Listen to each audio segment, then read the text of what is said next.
بسم الله والصلاة والسلام على رسول الله. خوتي السلام عليكم المشاهدين الكرام، ربي يحفظكم وينوركم ويعطيك الخير والعافية.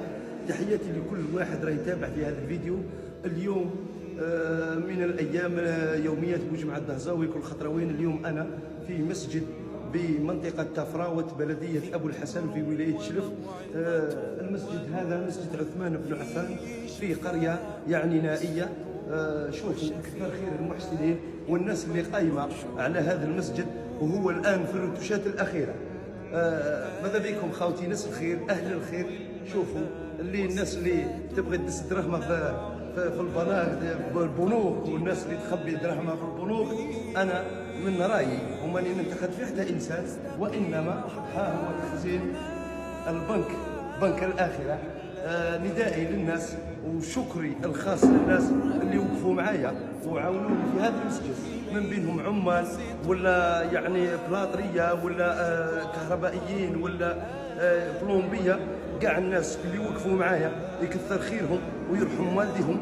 وراني نقول وعد مع الله سبحانه وتعالى واهل المنطقه والناس اللي واقفين معايا، رانا نقولوا ان شاء الله في رمضان هذا القادم ان شاء الله باذن الله المسجد هذا يكون شغال.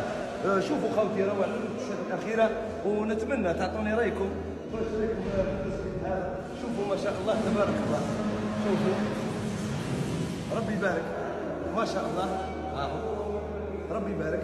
عندنا المشكل تاع الفراش في الطبق السفلي، المشكل تاع الفراش او كثر خير محسن وقف معنا، بقى لنا هذا الشيء اللي هنا الفوق باذن الله.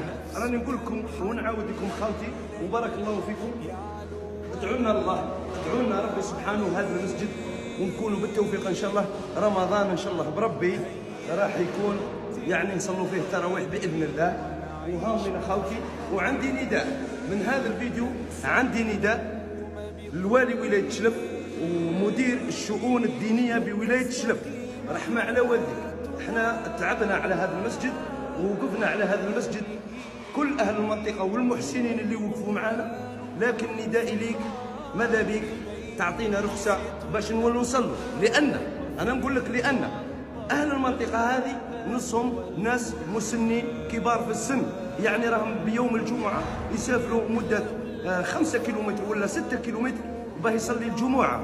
وراكم تعرفوا باللي يعني التنقلات ولا باش يتنقلوا بالجمعه تكون شويه قليله شويه. ماذا بكم تشوفوا لنا هذه النقطه مدير الشؤون الدينيه، ماذا بكم تشوفوا لنا اذا تفضلت تفتحوا لنا هذا الجامع، راهو في الرتوشات الاخيره.